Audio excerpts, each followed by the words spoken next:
बन के बाबा आपके हम कितने धनवान हुए। दिल का नाता जुड़ा जब से हर गम से अनजान हुए हो। बन के बाबा आपके हम कितने धनवान हुए।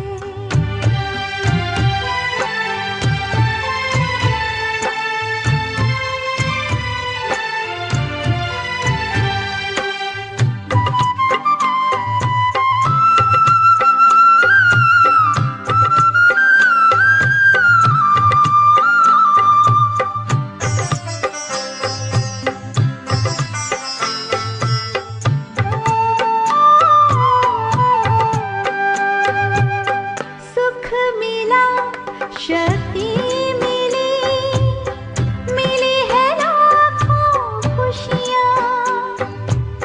सुख मिला, शक्ति मिली, मिली है लाखों खुशियाँ। जैसे होता गुलों से गुलशन, यूं ही सजी हमारी दुनिया। नजरों से तेरी नजर मिली तो हम कितने निहाल हुए। बन के बाबा आपके हम कितने धनवान हुए।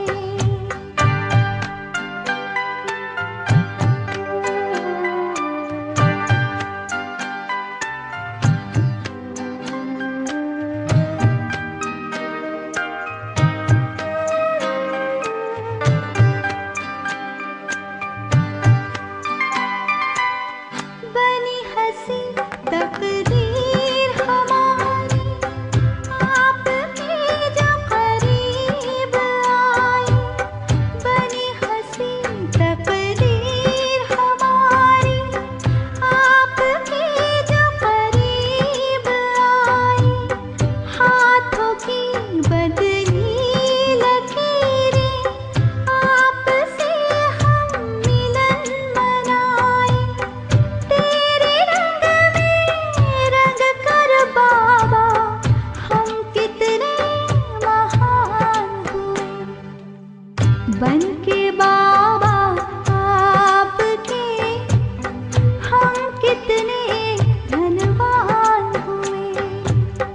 बन के बाबा आपके हम कितने धनवान हुए। दिल का नाता जुड़ा जब से हर गम से अनजान हुए।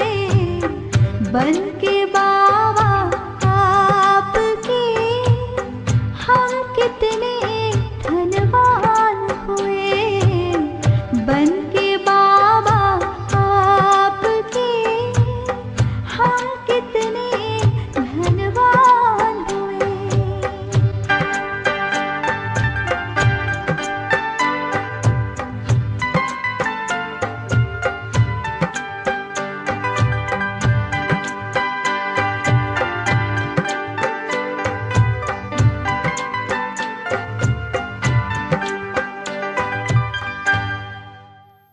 ओम शांति।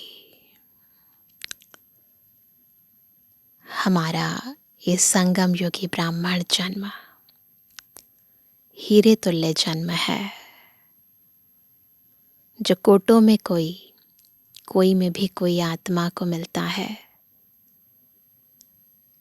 क्योंकि सतयुग और त्रेता में तो हम बाबा को जानते ही नहीं थे। द्वापर और कलयुग में जानते नहीं थे, मानते थे, पुकारते थे।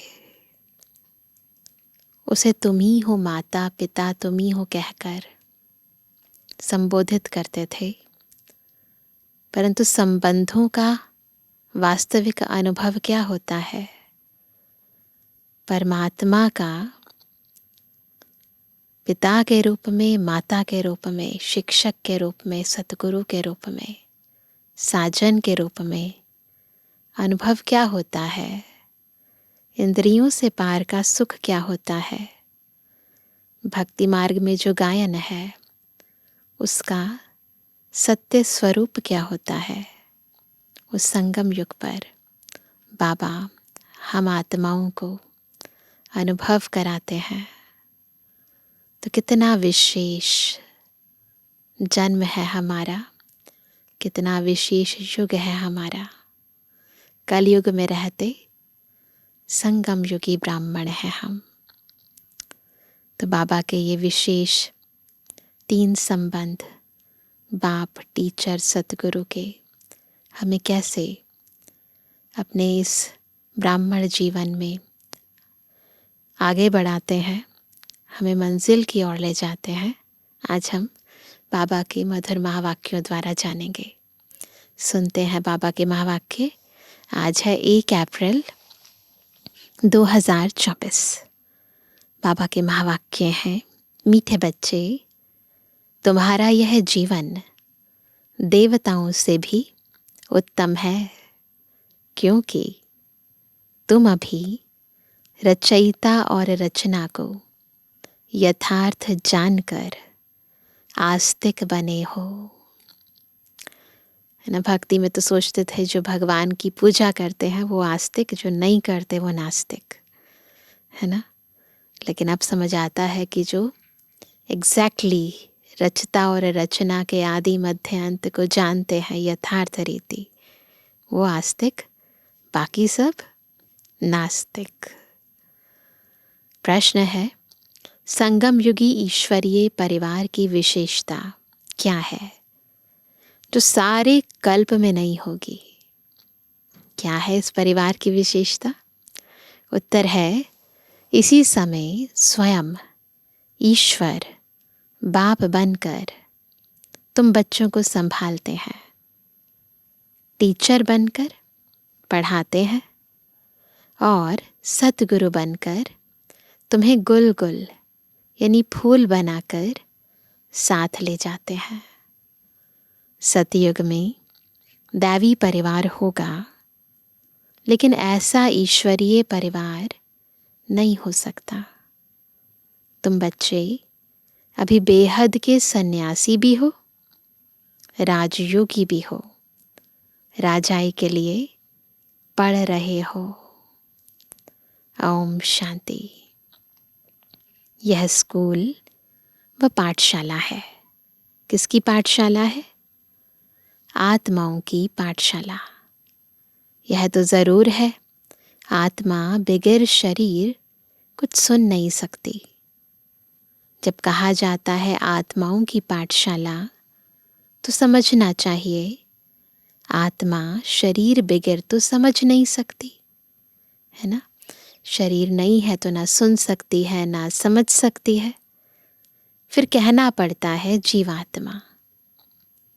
अभी जीवात्माओं की पाठशाला तो सभी है ना। दुनिया में भी जो पाठशालाएं हैं वहाँ जीवात्मा ही होती है ना। इसलिए कहा जाता है यह है आत्माओं की पाठशाला और परमपिता परमात्मा आकर पढ़ाते हैं। थोड़ा डिफ्रेंशिएट करने के लिए ऐसे बोला जाता है। बाकी ऐसा तो नहीं है केवल सोल बैठी है, बॉडी के साथ बैठे हैं ना सभी।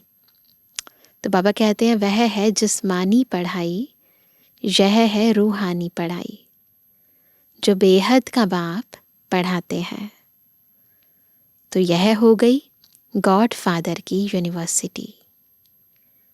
भगवानुवाच है ना, यह भक्ति मार्ग नहीं है, यह पढ़ाई है। स्कूल में पढ़ाई होती है, भक्ति मंदिर टिकाणों आदि में होती है। इसमें कौन पढ़ाते हैं? भगवानुवाच। और कोई भी पाठशाला में भगवानुवाच होता ही नहीं है। यहाँ भगवान उवाच करते हैं, बोलते हैं। बाकी भले कह दे श्रीमद् भगवद गीता में लिख दे भगवान उवाच, पर वास्तविकता में भगवान बोलते कब हैं? अभी हमारे समक्ष। सिर्फ यह एक ही जगह है जहाँ भगवानुवाच है। ऊंचे ते ऊंचे भगवान को ही ज्ञान सागर कहा जाता है। वही ज्ञान दे सकते हैं, बाकी सब है भक्ति। भक्ति के लिए बाप ने समझाया है कि उससे कोई सद्गति नहीं होती। सर्व का सद्गति दाता एक परमात्मा है।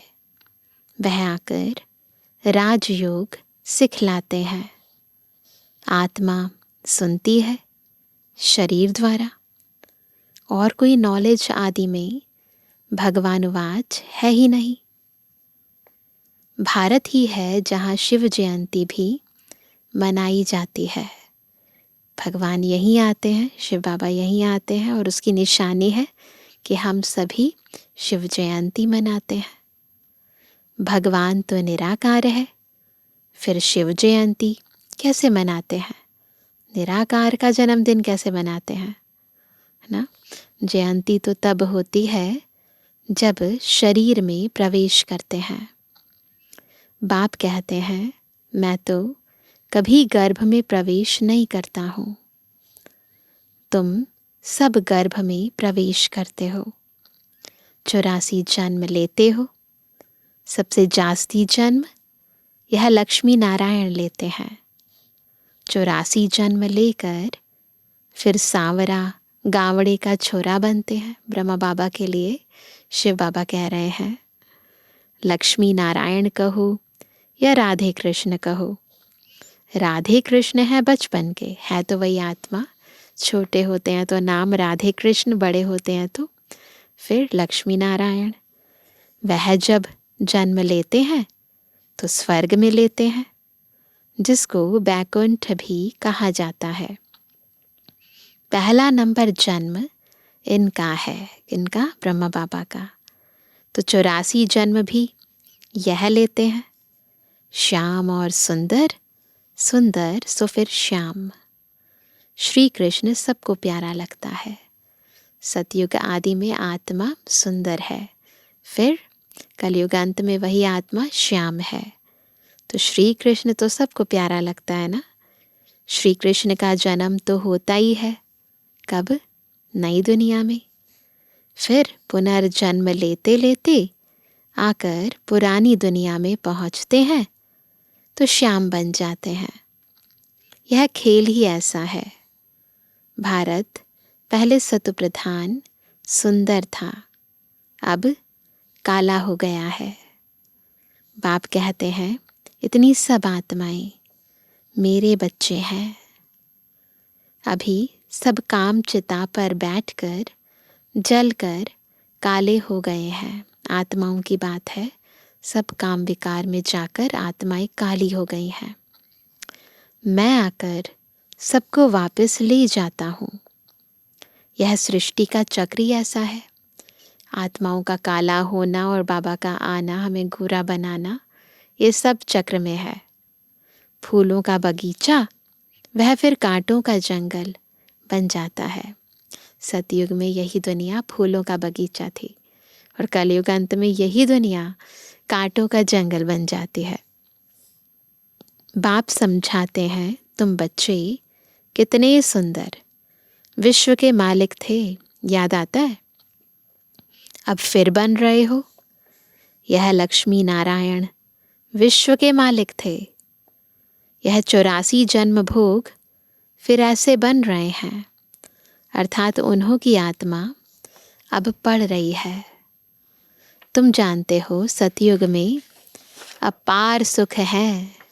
देखे हैं ना हम आत्माओं ने ही, जो कभी बाप को याद करने की दरकार भी नहीं रहती है। इतने सुख हैं कि बाबा को याद करने की ज़रूरत ही नहीं होती। गायन है, इस पर क्या गायन है कि दुख में सिमरण सब करे, सुख में करे ना कोई। किसका सिमरण? बाप का। इतने सबका सिमरण नहीं करना है, इतने सारे देवी देवताओं का सिमरण नहीं करना है, बाबा का सिमरण करना है। भक्ति में कितना सिमरण करते हैं, है ना? जानते कुछ भी नहीं, सिमरण बहुत करते हैं। श्री कृष्ण कब आया, वह कौन है, कुछ भी जानते नहीं। श्री कृष्ण और श्री नारायण के भेद को भी नहीं जानते हैं। शिव बाबा है ऊंच ते ऊंच, फिर उनके नीचे ब्रह्मा, विष्णु, शंकर, उनको फिर देवता कहा जाता है। लोग तो सभी को भगवान कहते रहते हैं, है ना, डिफरेंस पता ही नहीं है रचयिता और रचना में, तो फिर सबको भगवान कहते रहते हैं। सर्वव्यापी कह देते हैं। बाप कहते हैं सर्वव्यापी तो कौन है, माया, 5 विकार हैं जो एक एक के अंदर है, सबके अंदर है। सतयुग में कोई विकार होता नहीं, कोई भी विकार नहीं होता। मुक्ति धाम में भी आत्माएं पवित्र रहती हैं, अपवित्रता की कोई बात नहीं। तो यह रचयिता बाप ही आकर अपना परिचय देते हैं, आदि मध्य अंत का राज समझाते हैं, जिससे तुम आस्तिक बनते हो। तुम एक ही बार आस्तिक बनते हो अभी संगम युग पर, जब हम क्रिएटर और क्रिएशन दोनों के आदि मध्य अंत को जान जाते हैं। तुम्हारा यह जीवन देवताओं से भी उत्तम है। गाया भी जाता है, मनुष्य जीवन दुर्लभ है, ऐसे दुनिया में गाते हैं। और जब पुरुषोत्तम संगम युग होता है तो हीरे जैसा जीवन बनता है ना।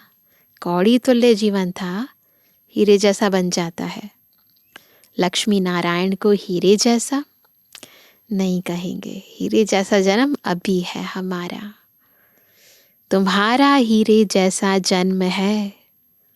तुम हो, कौन है हम, नाज है ना में, तुम हो ईश्वरीय संतान। और ये है लक्ष्मी नारायण है दैवी संतान। यहाँ तुम कहते हो हम ईश्वरीय संतान हैं। ईश्वर हमारा कौन है, बाप है। वह हमको पढ़ाते हैं, क्योंकि ज्ञान का सागर है ना, इसलिए पढ़ाते हैं। राजयोग सिखलाते हैं। यह ज्ञान एक ही बार पुरुषोत्तम संगम युग पर मिलता है।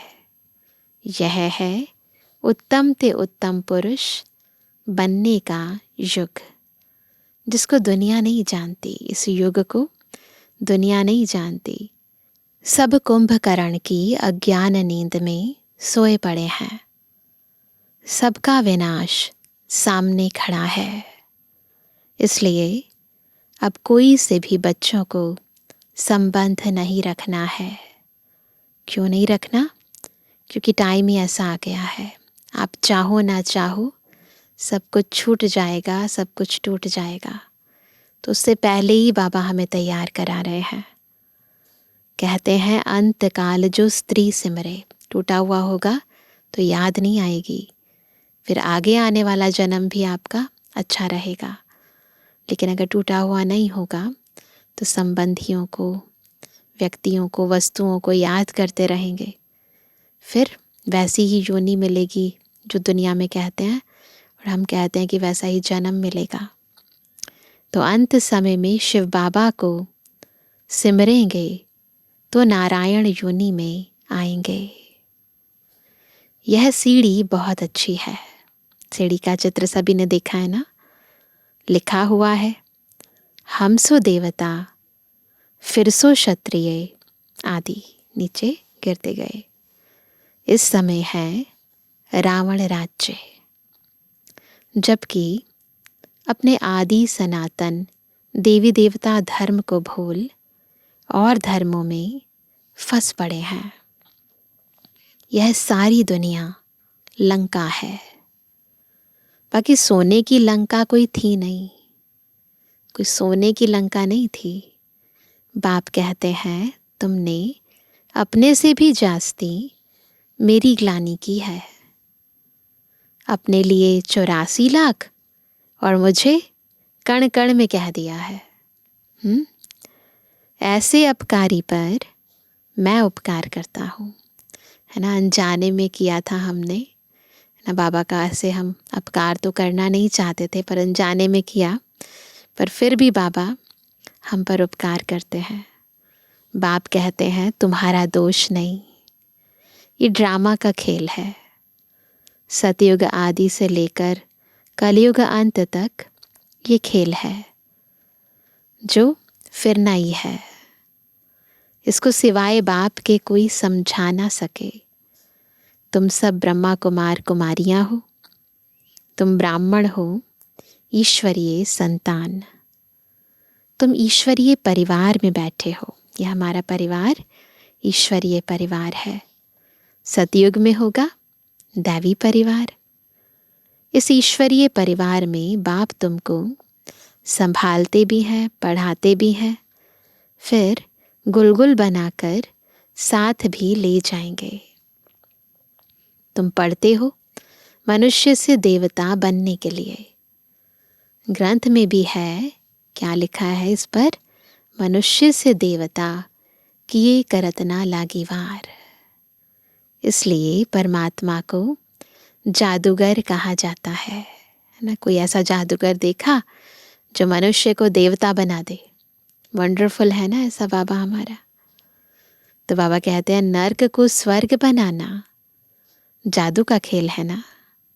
स्वर्ग से नर्क बनने में 84 जन्म, फिर नर्क से स्वर्ग चपटी में यानी सेकंड में बनता है। 1 सेकंड में जीवन मुक्ति। मैं आत्मा हूँ, आत्मा को जान लिया, बाप को भी जान लिया। और कोई मनुष्य यह नहीं जानते कि आत्मा क्या है। गुरु अनेक हैं, सतगुरु एक है। कहते हैं सतगुरु अकाल। सिख धर्म वाले कहते हैं सतगुरु अकाल। परमपिता परमात्मा एक ही सतगुरु है ना, जिसे काल नहीं खा सकता। परंतु गुरु तो ढेर है। निर्विकारी कोई है नहीं, सब विकार से ही जन्म लेते हैं। अभी राजधानी स्थापन हो रही है। तुम सब यहाँ राजाई के लिए पढ़ते हो। राजयोगी हो, बेहद के सन्यासी हो। वह हठ योगी है, हद के सन्यासी। बाप आकर सभी की सदगति कर सुखी बनाते हैं। मुझे ही कहते हैं सतगुरु अकाल मूरत।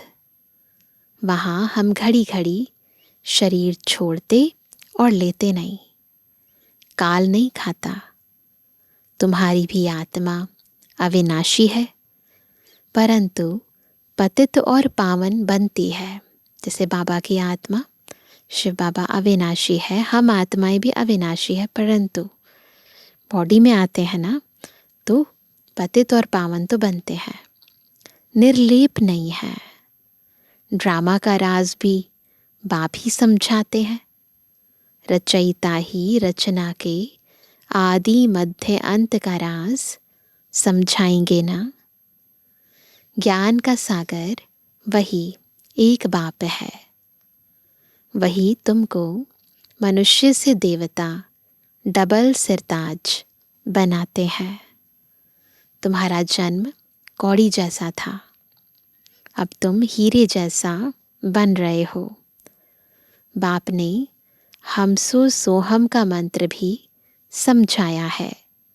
वह कह देते आत्मा सो परमात्मा, परमात्मा सो आत्मा, हम सो सोहम, है ना। वो तो यही कहते हैं। बाप कहते हैं आत्मा सो परमात्मा कैसे बन सकती है? बच्चा और पिता एक कैसे हो सकता है? बाप तुमको समझाते हैं हम आत्मा इस समय तो ब्राह्मण है, फिर हम आत्मा ब्राह्मण सो देवता बनेंगे, फिर सो क्षत्रिय बनेंगे, फिर शूद्र सो ब्राह्मण। सबसे ऊंचा जन्म तुम्हारा है। यह है ईश्वरीय घर।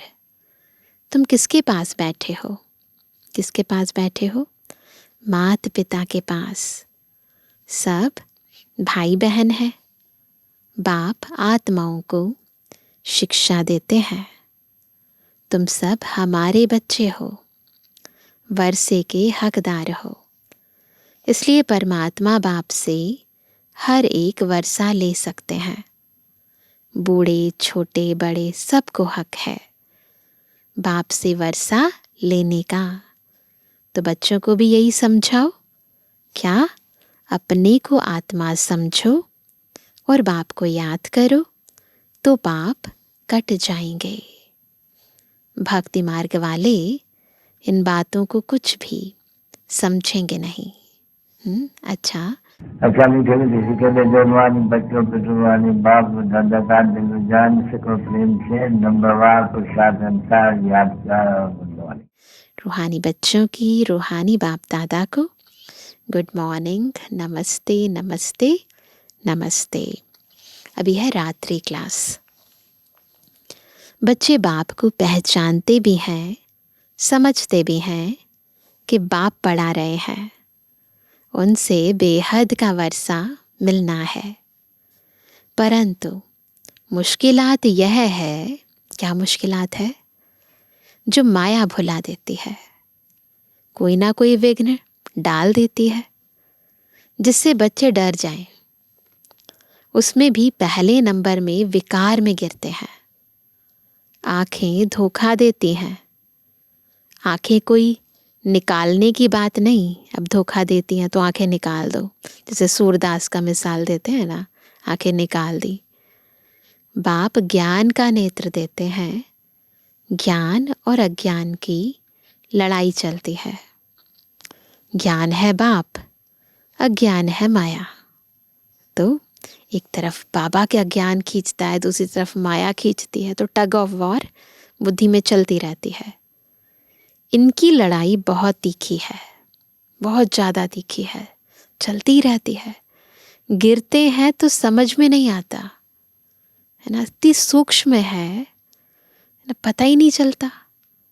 फिर समझते हैं मैं गिरा हुआ हूँ, मैंने अपना बहुत अकल्याण किया है। माया ने एक बार हराया तो फिर चढ़ना मुश्किल हो जाता है। अगर एक बार हारे ना तो फिर दिल शिकस्त हो जाते हैं, फिर चढ़ना बहुत मुश्किल हो जाता है।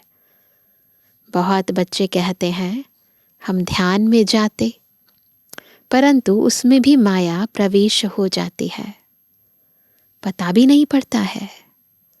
माया चोरी कराएगी, झूठ बुलवाएगी। माया क्या नहीं कराती है, सब कौन कराती है? माया। डर करवाता है, लोभ कराता है, मोह कराता है, ये सब क्या है? माया। माया क्या नहीं कराती है, बात मत पूछो। गंदा बना देती है। गुलगुल बनते बनते फिर छीछी बन जाते हैं। माया ऐसी ज़बरदस्त है जो घड़ी घड़ी गिरा देती है, पता ही नहीं चलता। बच्चे कहते हैं बाबा हम घड़ी घड़ी भूल जाते हैं। तदबीर कराने वाला तो एक ही बाप है, परंतु किसकी तकदीर में नहीं है तो तदबीर भी कर नहीं सकते। बाबा तो पुरुषार्थ कराते हैं, है ना, बच्चों की बहुत मदद करते हैं, परंतु बच्चों की तकदीर में नहीं है तो क्या ही करेंगे। इसमें कोई की पास खातिरी भी नहीं हो सकती। न एक्स्ट्रा पढ़ाते हैं, किसी को स्पेशल, है ना, ट्यूशन वगैरह नहीं दे सकते बाबा। उस पढ़ाई में तो एक्स्ट्रा पढ़ने लिए टीचर को बुलाते हैं ना, ट्यूशन भी रख लेते हैं, एक्स्ट्रा पढ़ने के लिए बुलाते हैं। यह तो तकदीर बनाने लिए सभी को एक रस पढ़ाते हैं। बाबा सबको बराबर पढ़ाते हैं, एक एक को अलग कहाँ तक पढ़ाएंगे? कितने ढेर बच्चे हैं उस पढ़ाई में। कोई बड़े आदमी के बच्चे होते हैं, अधिक खर्च कर सकते हैं, तो उनको एक्स्ट्रा भी पढ़ाते हैं। उस पढ़ाई में संभव है, इस पढ़ाई में संभव नहीं है। यहाँ तो बाबा सबको बराबर ट्रीट करते हैं। टीचर जानते हैं कि यह डल है, इसलिए पढ़ाकर उनको स्कॉलरशिप लायक बनाते हैं। यह बाप ऐसे नहीं करते हैं।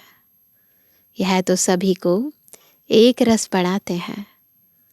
वह हुआ टीचर का एक्स्ट्रा पुरुषार्थ कराना। यह तो एक्स्ट्रा पुरुषार्थ किसको अलग कराते नहीं है।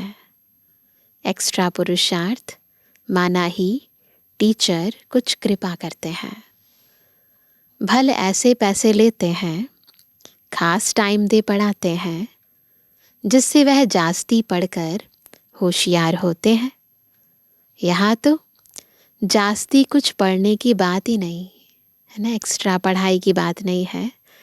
इनकी तो बात ही एक है। एक ही महामंत्र देते हैं। कौन सा?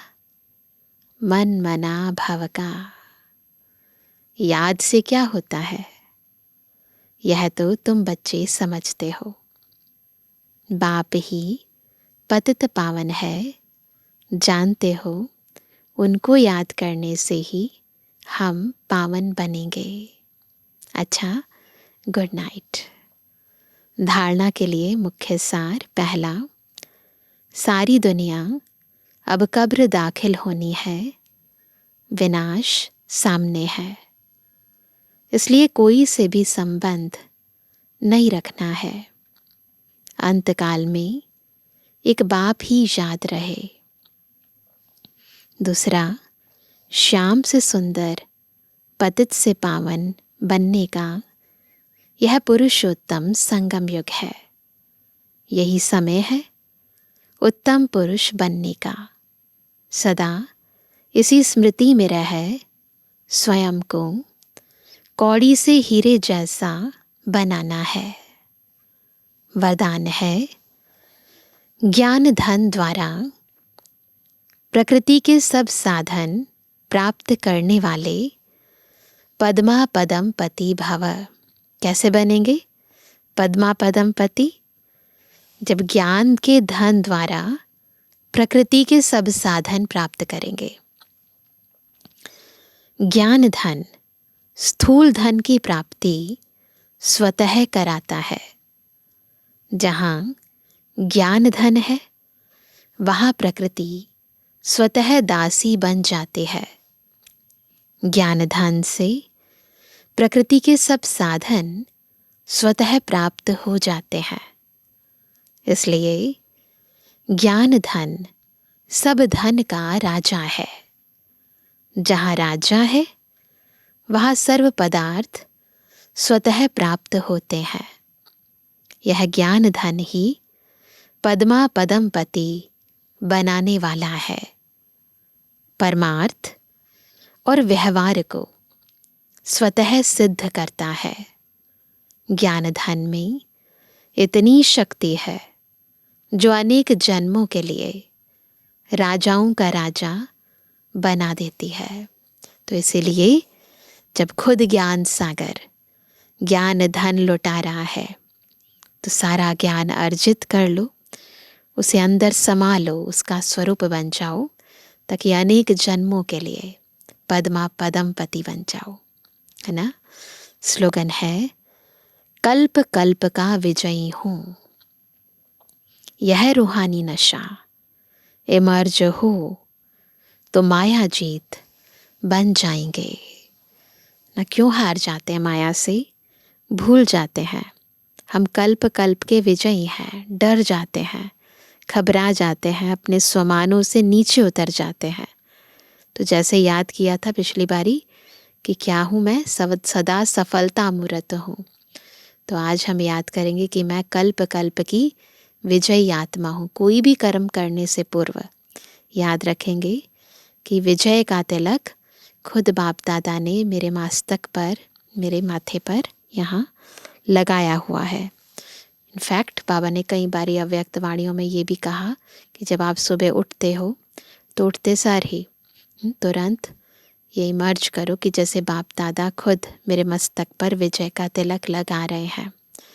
तो इमर्ज करो ये विजय का तिलक, याद करो कि मैं कल्प कल्प की विजयी आत्मा हूँ।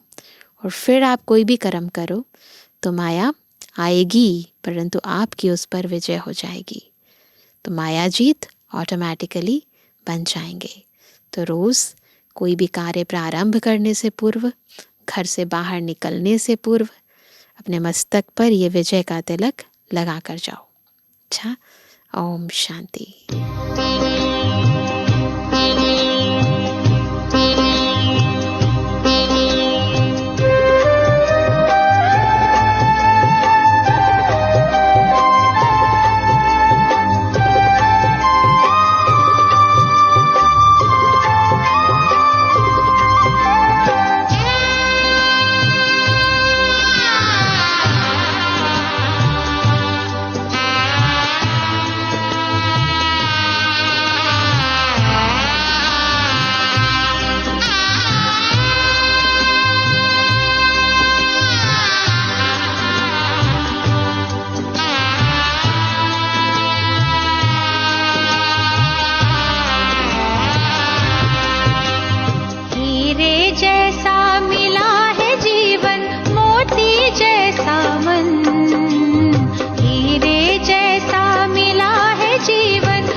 नया जीवन